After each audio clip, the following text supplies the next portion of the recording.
Hey, what's up guys? My name is Cameron Gallagher and today I want to do a Premiere Pro quick tip on how to properly use LUTs inside of Premiere Pro.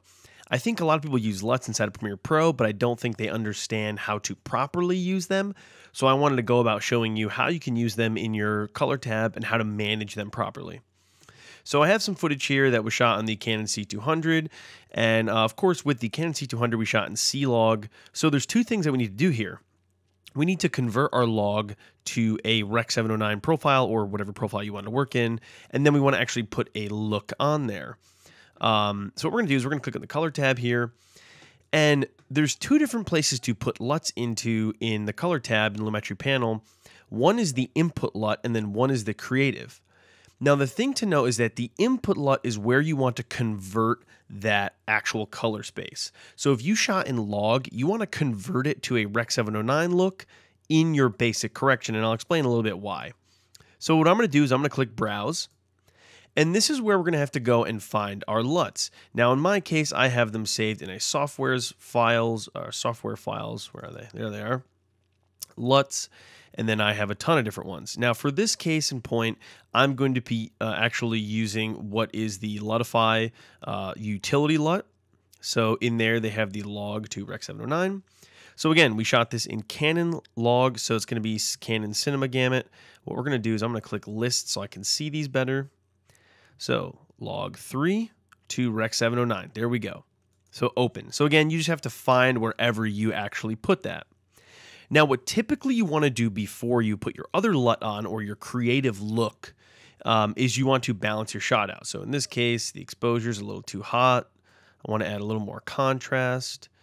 Actually, a lot more contrast, I think. I want to bring those blacks down even more.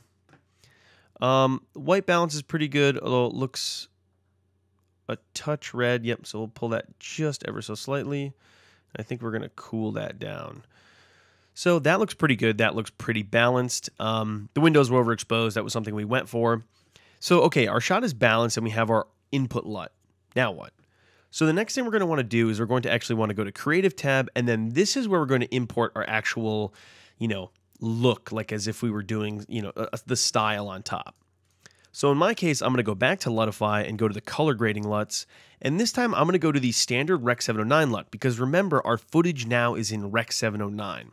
So we don't want to add a log LUT because it'll add way more contrast and saturation than we need. So for this one, let's see. What do we want to do? Let's do something that's kind of the, we'll do like a cinema, or actually the vintage films look pretty nice. And I think it's this one I like, Sinistra. And of course, you can use whatever LUT you want. Not exactly what I was hoping for. So let's go back and let's try a different one. Nope, not that either. Let's go back to a different one.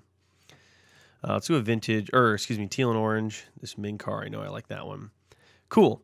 So now this creative look has been loaded into the creative panel. Now the advantage to that is a few different things. First off, you're adding your LUT after in the sort of line of things. You want your basic stuff to be here, and then you want to work from there. The other thing is you can actually adjust the intensity. So in this case, maybe I want a little more intense version of that. So I'd bring it up here to the 143. Maybe I want to desaturate it a touch. And then I look at it, maybe I go back and I'm like, you know what? I want to bring the exposure back down. I probably would. I prefer slightly underexposed, if anything.